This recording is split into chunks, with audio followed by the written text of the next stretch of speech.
دنیا کے میپ سے ایک ملک کا نام غائب ہو گیا، لیکن کیا وہ ملک واقعی ختم ہوا؟ صدیوں تک پرشیا کا نام سنتے ہی دشمنوں کی تلواریں گر جاتی تھیں اور دوستوں کے دلوں میں اس کا احترام پیدا ہوتا تھا۔ ایک ایسی سپر سیولائزیشن جس نے سائرس دا گریٹ سے لے کر الیگزینڈر تک کا عروج اور زوال دیکھا۔ لیکن پھر 1935 میں ایک پراسرار خط لکھا گیا، ایک ایسا فیصلہ جس نے ہزاروں سال کی لیگیسی کو صرف ایک جھٹکے میں ڈیلیٹ کر دیا۔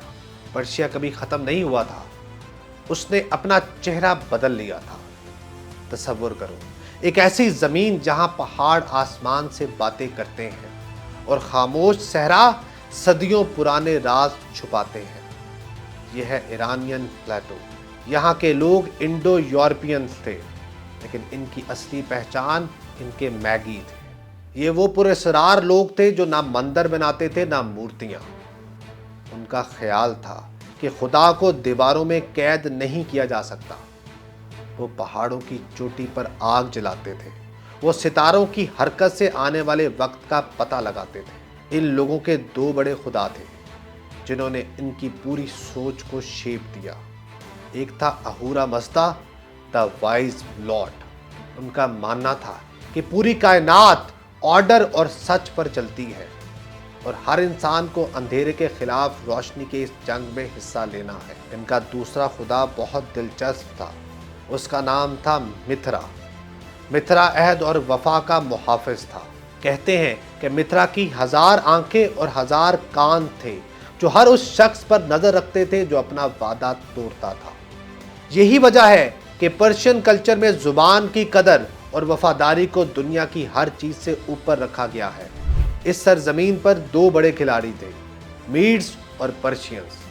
نارتھ میں میڈس کا راج تھا، دوسری طرف پرشینز تھے جو پارس نام کے ایک چھوٹے سے خطے میں رہتے تھے۔ وہ صرف جنگجو نہیں بلکہ انجینئرنگ کے ماہر تھے۔ انہوں نے تپتے ہوئے صحراؤں کے نیچے انڈر گراؤنڈ پانی کی نہریں بنائیں تاکہ زمین کو زرخیز کیا جا سکے۔ وہ پربتوں پر متھرا اور اہورا مزدا کی عبادت کرتے تھے اور دلوں میں پوری دنیا فتح کرنے کا خواب رکھتے تھے۔ کسی نے سوچا بھی نہیں تھا کہ پارس کے ان کسانوں اور چرواہوں سے نکلنے والا ایک لفظ پرشیا پوری دنیا کی زبان پر قیامت تک کے لیے چڑھ جائے گا۔ یہ تباہی اور خون خرابے کا علاقہ تھا، لیکن پھر ایک ایسا آدمی پیدا ہوا جس نے پاور کی ڈیفینیشن ہی بدل دی۔ اس کا نام تھا سائرس۔ سائرس نے دنیا کا سب سے بڑا امپائر کھڑا کیا، لیکن اس نے یہ کام تلوار کے زور سے زیادہ دلوں کو جیت کر کیا۔ جہاں پرانے بادشاہ مقبوضہ علاقوں کو راکھ کر دیتے تھے، سائرس نے ایک ریڈیکل آئیڈیا پر عمل کرنا شروع کیا، اور وہ آئیڈیا تھا رسپیکٹ کا۔ اس نے سائرس سلنڈر لکھوایا۔ اسے آج دنیا کا پہلا ہیومن رائٹس چارٹر مانا جاتا ہے۔ اس مٹی کے سلنڈر پر سائرس نے وہ بات لکھی جو اس وقت کے لیے ناقابل یقین تھی، کہ ہر انسان کو اپنے دین اور کلچر کے مطابق جینے کی آزادی ہے۔ مثال کے طور پر جب سائرس نے بیبلون فتح کیا تو اس نے وہاں کے قیدیوں کو زنجیروں سے آزاد کیا۔ اس نے جلا وطن یہودیوں کو اجازت دی کہ وہ واپس یروشلم جائیں اور اپنا مقدس ہیکل دوبارہ بنائیں۔ انہوں نے سائرس کو خدا کا چنا ہوا کہا۔ سائرس نے اکمنائڈ امپائر کی بنیاد رکھی۔ اس نے پرسیپولس جیسا شاندار شہر تعمیر کروایا جہاں ہر دیوار پر ان لوگوں کی تصاویریں تھیں جو خوشی سے بادشاہ کو تحفے پیش کرتے ہیں۔ سائرس نے ثابت کیا کہ اصلی تھرون صرف ٹیریٹری فتح کرنے سے نہیں بلکہ مختلف کلچرز کو ایک جھنڈے کے نیچے یونائٹ کرنے سے بنتا ہے۔ اسی دوران ویسٹ کی سرحدوں پر ایک اور جوان بادشاہ کی آنکھیں اس امپائر پر جمی تھی۔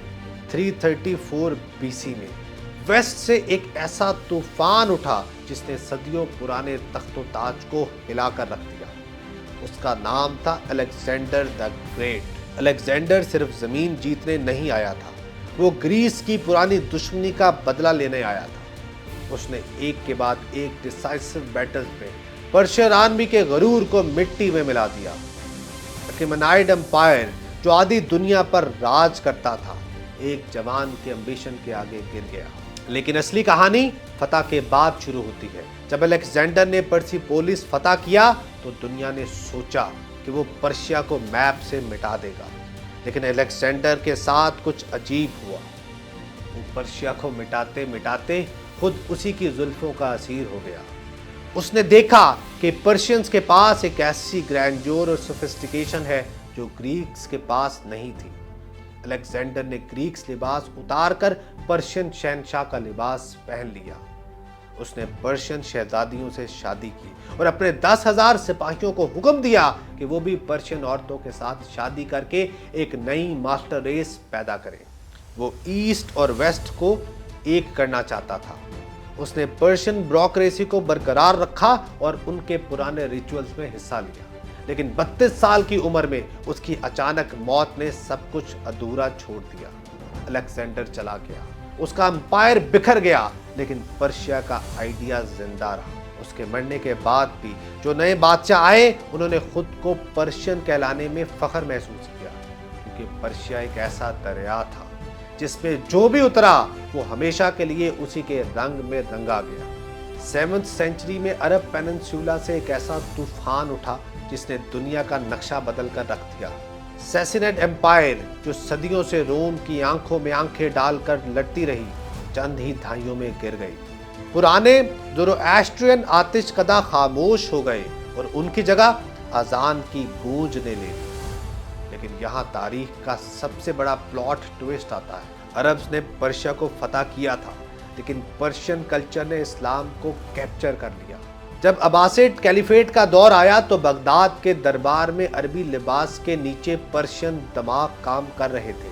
ایڈمنسٹریشن، بیوروکریسی اور سائنس سب کچھ پرشینز کے ہاتھ میں تھا۔ عربک صرف دین اور قانون کی زبان رہ گئی، لیکن شاعری، فلسفہ اور عشق و محبت کی زبان پرشین ہی رہی۔ سوچو، امام بخاری، ابن سینا اور الخوارزمی جیسے عظیم نام جن پر آج پوری اسلامک دنیا فخر کرتی ہے، ان کا تعلق اسی پرشین مٹی سے تھا۔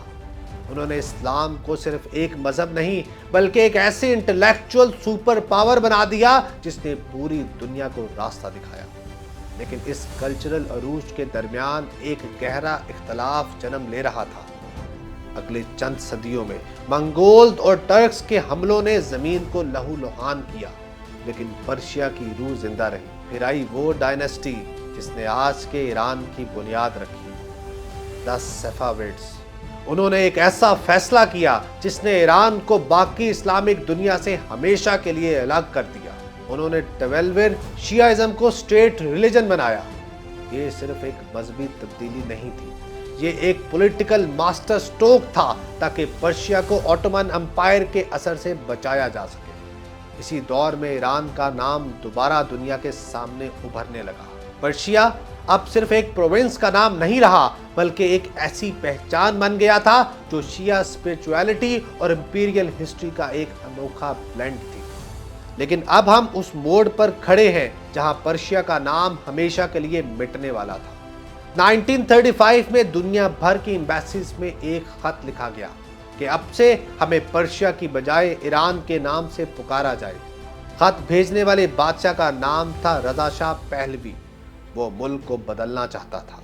وہ چاہتا تھا کہ دنیا اس کے ملک کو ایک پرانی ایگزوٹک کہانی کے طور پر نہیں بلکہ ایک ماڈرن اور طاقتور سٹیٹ کے طور پر دیکھے۔ ایران کا مطلب ہے لینڈ آف آرینز۔ یہ نام ہزاروں سال پرانا تھا، جو ملک کے اندر تو استعمال ہوتا تھا لیکن باہر کی دنیا کے لیے نیا تھا۔ رضا شاہ کا مقصد صرف نام بدلنا نہیں تھا، وہ ویسٹ کی اس سوچ کو ختم کرنا چاہتا تھا جو پرشیا کو صرف ایک کسان اور کارپیٹ کا ملک سمجھتی تھی۔ لیکن کیا یہ فیصلہ صحیح تھا؟ ملک کے اندر ایک طوفان کھڑا ہو گیا۔ انٹلیکچوئلز نے کہا کہ پرشیا کا نام چھوڑنا مطلب اپنی 2500 سال کی لیگیسی سے رشتہ توڑنے کے برابر ہے۔